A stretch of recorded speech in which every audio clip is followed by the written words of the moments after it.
There are places in this world that seem to hold on to their secrets more than others. Places where time feels frozen, where the air is heavy with questions that no one can answer. One such place lies under the relentless sun of the Thar Desert in Rajasthan, India. A barren village of crumbling walls and empty streets. No smoke rises from the chimneys and no voices fill its narrow paths. It's just silence and a lingering presence that no one dares to disturb. For more than 2 centuries, the ruins of Kuldhara have stood as a quiet monument to a mystery that has never been solved. An entire village, once thriving with life, vanished overnight. No signs of struggle, no traces of violence, no written explanations left behind. Only ruins and a legend that remains. The locals will tell you not to stay there after dark. They will tell you of whispers carried by the desert wind, of footsteps that follow you when no one is there, of shadows that seem to move just beyond your vision. They believe this place is cursed, that whatever forced the villagers out has never truly left. But what really happened there? Was it a brutal ruler's cruelty that drove the villagers away? A desperate escape from unbearable oppression? Or was there something else? Something deeper, something darker, something that casts its shadow over Kuldhara. Tonight, we step into the dust-covered streets of this abandoned village. We follow the trail of history, of legend, and the unexplained. And we search for answers in a place where none have ever been found. This is a story of Kuldhara, the cursed village that disappeared. My name is Edwin, and here's a horror story. To understand Kuldhara, you have to imagine the desert, not as a wasteland, but as a place of quiet progress. Hundreds of years ago, long before its ruins became a backdrop for ghost stories, Kuldhara was alive. It belonged to the Paliwal Brahmins, a community of skilled farmers and traders. They were known throughout the region not just for their wealth, but for their wisdom in harnessing the unforgiving desert. The Paliwals were experts in managing water, building intricate systems of wells and channels to make life possible in the desert. Their prosperity wasn't an accident, it was earned, and it made the villages stand out like a rare gem in the desert. Kuldhara was one of them, and it was more than just a village. It was a home for hundreds of families, filled with bustling markets, temples, and homes built from sun-baked stone. Travelers passing through would have seen a thriving, close-knit community, and yet, for all their success, the Paliwals lived under a growing shadow. And that shadow had a name: Salim Singh. Salim Singh was a powerful and ruthless prime minister of the kingdom of Jaisalmer. His reputation for cruelty had already spread beyond the borders of the desert. He was infamous for imposing crushing taxes and exploiting the people under his rule. But for Kuldhara, the threat went beyond money. According to legend, Salim Singh's eyes fell upon the village for a different reason entirely. He desired the daughter of the village chief. Some versions of this story claim that she was known for her extraordinary beauty. Others say it wasn't about love at all, but about power. The prime minister's way of reminding the Paliwals that the prosperity could never make them untouchable. Salim Singh delivered an ultimatum to the villagers: hand over the girl or face severe consequences. The Paliwals faced an impossible decision: give in to the demands of a tyrant and betray their community, or resist and risk annihilation. They chose neither. What happened next is a point where history fades into legend. The story goes that people of Kuldhara, along with the residents of 83 neighboring villages, made a pact. Under the cover of darkness, they gathered their belongings, abandoned their homes, and vanished, all without leaving a single soul behind to tell the tale. And no one saw them leave. No records explain where they went. All that remained were empty streets and quiet stone walls, as if life had been drained from the village in a single night. Before they disappeared, it is said that the villagers cursed the land, vowing that no one would ever be able to live in Kuldhara again. Centuries later, the curse still hangs in the air. No one has ever successfully resettled the village. Attempts to rebuild have been met with strange accidents, unexplainable failures, and an overwhelming sense that the land itself resists the presence of the living. But as chilling as the legend is, it leaves us with deeper questions. Was this truly the work of a curse? Or is there a more earthly explanation, buried beneath the layers of time and sand? Before we try to answer that, we have to look closer at the land, the whispers, and the reports of those who claim that Kuldhara is still very much alive, with things unseen. Kuldhara remains even today frozen beneath the relentless sun. There are no footsteps, no trace of life. Centuries have passed since the villagers vanished, but the story of Kuldhara is far from buried. In fact, it seems to grow darker with time. Locals from nearby villages refuse to enter the ruins after sunset. They speak in hushed tones about the strange things and sounds that linger in Kuldhara. They say that as the desert night falls, the air changes. The temperature drops unnaturally. Whispers rise from the stones, and footsteps echo where no one walks. Some have described the sensation of being watched by unseen eyes as though the village itself is alive, observing those who dare to trespass. But what fuels these fears? Over the years, explorers, historians, and thrill seekers have come to Kuldhara hoping to find answers. Among them are paranormal investigators who claim to have captured evidence of something unexplainable. Recordings filled with faint voices, flickering images of shadowy figures moving between the ruins, sudden and inexplicable equipment failures as though something in Kuldhara resists being seen, being documented. One investigator reported hearing what sounded like chanting in the dead of night, low, rhythmic voices that rose from the earth itself. And when they searched the ruins, they found no one, nothing. Just the same endless, empty silence that greets every visitor. Now, it's worth noting, while the investigators did report hearing what sounded like chanting, they claim to have recorded strange sounds during their visit. But these recordings have never been made public. So as of now, we have their accounts and media reports describing the experience, but no verified audio that anyone outside the team has been able to review. Others tell of mysterious footprints that appear in the dust, too small for an adult, leading from nowhere to nowhere, vanishing as abruptly as they appeared. Even those who consider themselves skeptics admit that there is something unnerving about Kuldhara. They speak of an overwhelming sense of unease that settles in their bones the longer they stay. Some describe sudden headaches, nausea, and a tightness in the chest, as though the village itself is pressing against them, urging them to leave. And most do. Few dare to spend an entire night within the village's crumbling walls. Those who have attempted to sleep say it's impossible. They describe vivid nightmares, a suffocating feeling of dread, and the persistent sense that they are not alone. But perhaps the most chilling element of all is the way Kuldhara refuses to come back to life.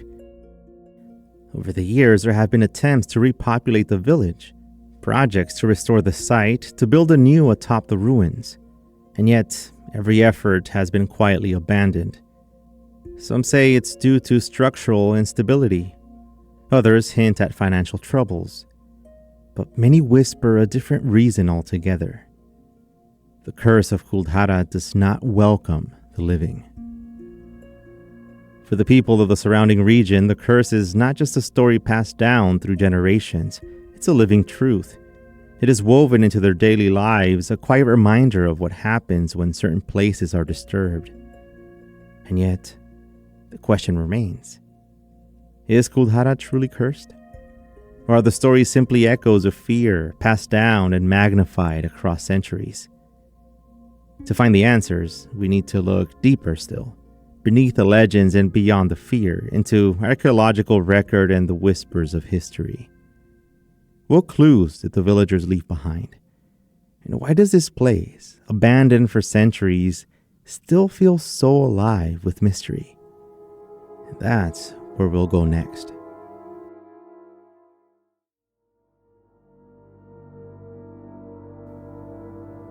For all the ghost stories, for all the whispers in the dark, there's still one thing people want to know mostly. Why? Why did they leave? Why overnight? Why so completely, like they were swallowed by the desert? And you see, this is where things get interesting. If you take away the legends for a moment, historians and archaeologists have tried to piece together a more grounded explanation. Some believe the story of the evil ruler, Salim Singh, might actually be rooted in truth, but maybe not exactly the way it was told. You see, back then, heavy taxes were a fact of life. Cruelty from leaders wasn't rare, but for a whole group of villagers, 84 of them, according to the old stories, to just pack up and go, it suggests something bigger. Maybe something more than just one man's greed. Some researchers think that the answer might lie in the land itself. The desert is harsh and it doesn't forgive mistakes. Water, which once made the polywalls so successful, may have begun to disappear. Maybe their brilliant water systems dried up. Maybe the wells turned to dust. And without water, a village like Kuldhara wouldn't just struggle, it would die. And then there's the theory of earthquakes. This part of Rajasthan is known to have occasional seismic activity, not the kind that flattens cities, but enough to shake things up, literally. Some archaeologists have pointed to subtle cracks in the ruins that could hint at old tremors scaring people into fleeing. And of course, there's migration. Quiet, slow-moving, but unstoppable. Communities sometimes move for trade, better opportunities, or just a chance at survival. Maybe the polywalls saw trouble coming from more than one direction. Natural disasters, political pressure, or worsening trade routes. They just simply decided to leave altogether, all at once. But even with these reasonable theories, there's still something about Kuldhara that refuses to make sense. If it really was just about survival, why are there no records? Why not a single mention of where they went or why they left? The polywalls were educated, respected. They weren't the kind of people to vanish without an explanation, and yet that's exactly what they did. And it's this gap between logic and legend where the story really grips you. It's what keeps people awake at night, wondering. It's what keeps ghost hunters hauling their gear through the sand, chasing faint voices on old tape recorders. Because even if the rational theories explain how they left, they still don't explain the chilling feeling people get when they step into Kuldhara today. And sometimes, the scariest thing of all isn't the ghost or the curses or the flickering shadows in the night.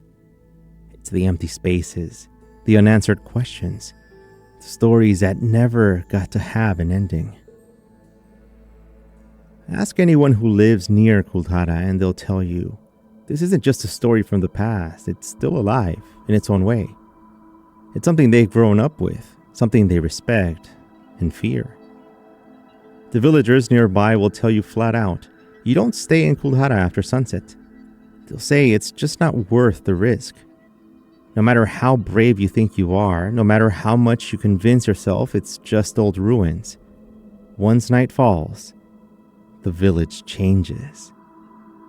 Some say they've heard voices, low and urgent, as if people are still there, still speaking to one another in hurried whispers. Others swear that they've seen figures moving through the ruins, quick shapes that vanish the moment you try to focus on them.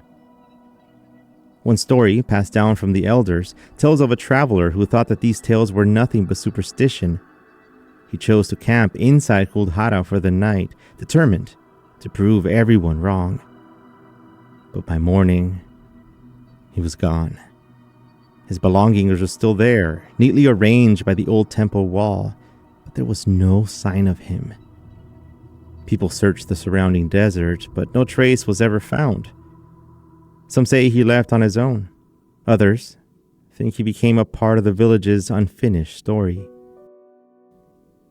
There are tales of merchants passing through at dusk, hearing the sounds of a market, coins clinking, voices bargaining, only to find nothing but empty streets when they turn the corner. as if the echoes of Kuldhara's final days still replay themselves over and over, trapped in time. And then there's the feeling people talk about. They describe it like a weight pressing down on their chest, heavy and cold, like being watched by something that's not exactly human, but not entirely gone either. Not malevolent, but not welcoming, just aware of you. Even government teams and restoration workers have shared strange experiences. Some have reported tools going missing, only to be found hours later in places no one had been. Others speak of sudden, sharp drops in temperature, even under the relentless desert sun. The thing is, these stories don't sound like wild exaggerations when you hear them from the people who live there. There's a certain quiet conviction in their voices, like they're not trying to convince you. They already know it's true. And whether you believe it or not, that's your choice. But for them, the curse of Kuldhara isn't just a tale for tourists. It's a part of their reality. It's the way they avoid looking at the village after dark. It's the way the children are taught the story early on, not as entertainment, but as a warning. From what I've found, the story goes like this. The villagers of Kuldhara made their final decision to leave. They knew that they couldn't fight the power of the ruler who was closing in on them. They knew they couldn't stay. So before they left, they did something that would outlast them. They cursed the land.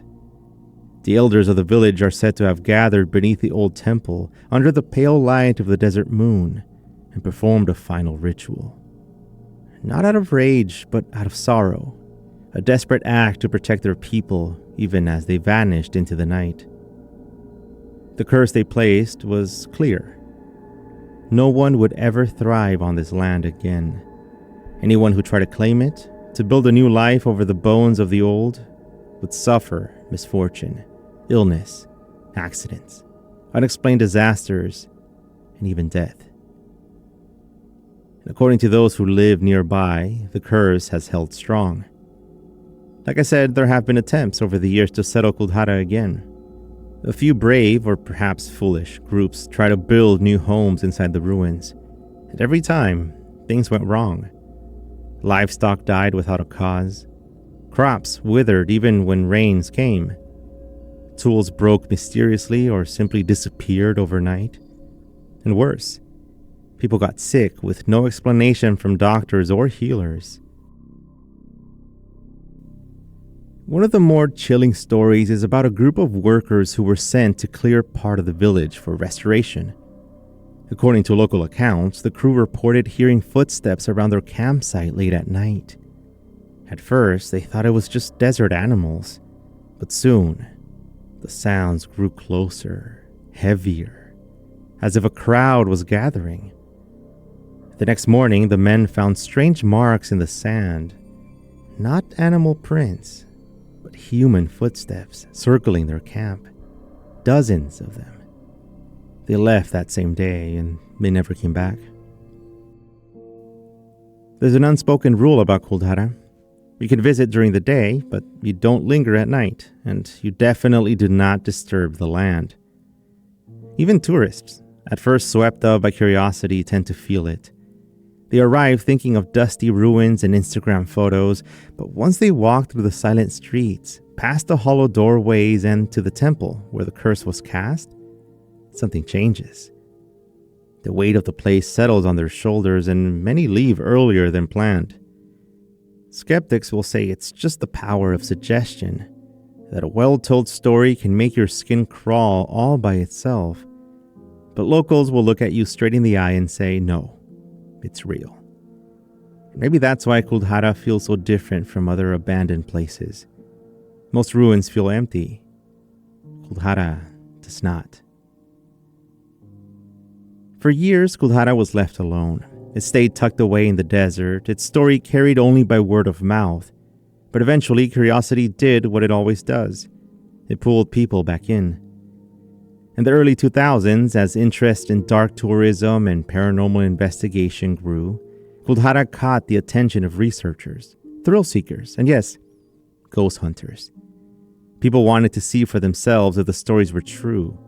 if the curse of Kuldhara was real or just another dusty legend.